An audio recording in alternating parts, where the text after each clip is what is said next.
எங்களுடைய கூட்டணிக்கு தெளிவுபடுத்தியாச்சு. திருப்பி சொல்றேன், எங்களுடைய கூட்டணி அதிமுக தான் கூட்டணிக்கு தலைமை தாங்கும். அதிமுக எங்களுடைய கூட்டணி வெற்றி பெற்று அதிமுக ஆட்சி அமைக்கும்.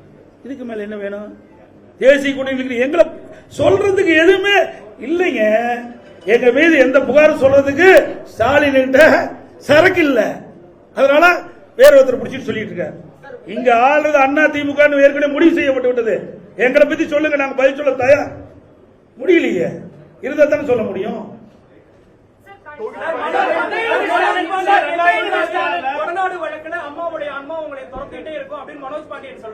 அதனாலதான் ஆன்மா துரத்தினாடி தான் அங்க ஓடிட்டார். அதிமுக ஆன்மா யார துரத்தது பாத்தீங்களா? உண்மையா இருக்கிறீங்களா? எங்களை ஆசீர்வாதம் பண்ணிட்டு இருக்குது அம்மா. அதனால இங்க இருந்துட்டு இருக்கிறோம். இங்க இருக்கின்றவர்கள் யாரெல்லாம் தவறு செய்தார்களோ, யாரெல்லாம் இந்த இயக்கத்துக்கு துரோகம் செய்தார்களோ, அம்மாவுடைய ஆன்மா அவளை ஆட்டி படைச்சிட்டு இருக்குது.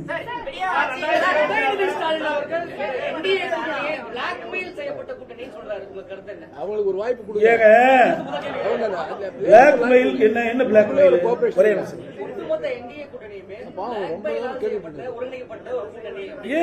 அவரு அதான் சொல்ற, அவரு நினைச்சுக்கிட்டு கேட்கிற கேள்விகளை என்கிட்ட பதில் கேட்காதீங்க. அவரை தான் திருப்பி கேட்கணும். அதிமுக ஏங்க ஒரு தேசிய அளவில் இருக்கிற ஒரு கூட்டு கட்சிங்க. புரிஞ்சுங்க, தேசிய அளவில் இருக்கின்ற கட்சி தேசிய ஜனநாயக கூட்டணி நாட்டை ஆளுகின்ற கட்சி. அந்த நாட்டில் இவர் இருக்கார். ஸ்டாலினும் இந்தியாவுக்குள்ள தான் இருக்கிறார். தமிழ்நாடுங்கிறது ஒரு மாநிலம் தான். பல மாநிலங்கள் ஒன்றாக இணைந்து அந்த மாநிலத்தில் ஆட்சி புரிகின்றவர் தேசிய ஜனநாயக கூட்டணி. அவர் இந்தியாவில் மறந்துட்டு பேசுறாரு. வேற மாநிலத்தை மேல நாட்டில் இருக்க மாதிரி பேசிட்டு இருக்காரு. புரிஞ்சு, அவர் இந்த நாட்டில் தான் இருந்துகிட்டு இருக்காரு. ஏன் அடிக்கடி கடிதம் எழுதுறாருல்ல? மீனவர் காணால் போனா கடிதம் எழுதுறாருல்ல? எதுக்கு எழுதுறாரு? அந்த அதிகாரம் யாருக்கிட்ட இருக்குது? மத்திய அரசாங்கத்தான் இருக்குது. வேண்டுமென்றே திட்டமிட்டு பேசுவதற்கு ஒன்றும் இல்லை. அதனால இப்படிப்பட்ட அவதூறு பிரச்சாரத்தை பரப்பிட்டு வர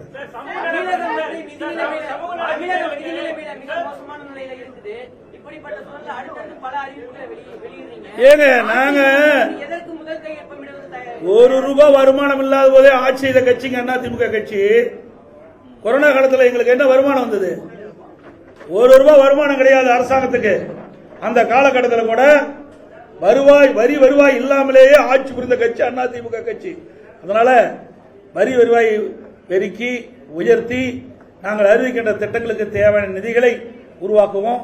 கொடுக்கப்பட்ட வாக்குறுதியை நிறைவேற்றி தருவோம். அதெல்லாம் பிறகு சொல்லுங்க சார். இன்னும் நாள் இருக்குது.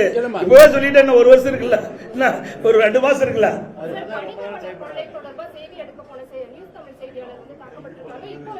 அதாவது எங்களுடைய கட்சி சேர்ந்தவர்கள் தாக்கப்பட்டவர்கள் நேரடியாக போய் ஆறுதல் சொல்லிட்டு வந்தாங்க. மருத்துவமனைக்கு நேரடியாக போய் எங்களுடைய இயக்கத்தை சேர்ந்தவர்கள் அந்த பாதிக்கப்பட்ட நிருபர்களை சந்தித்து ஆறுதல் கொடுத்துட்டு இருந்தாங்க. நாங்க தான் ஏற்கனவே வன்மையை கண்டிச்சுட்டு இருக்கிறீங்க.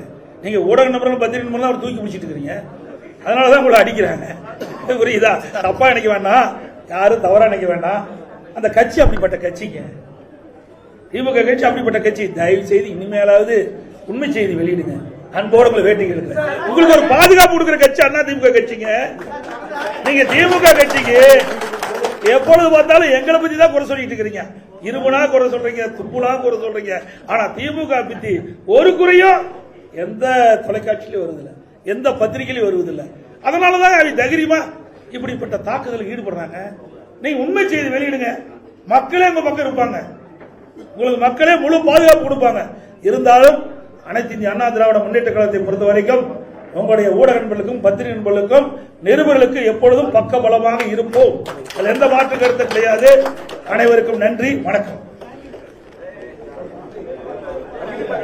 பிளே ஸ்டோர் மற்றும் ஆப் ஸ்டோரில் இருந்து பாலிமர் செயலியை QR கோடு மூலம் பதிவிறக்கம் செய்யுங்கள். செய்திகளை உடனுக்குடன் பெறுங்கள்.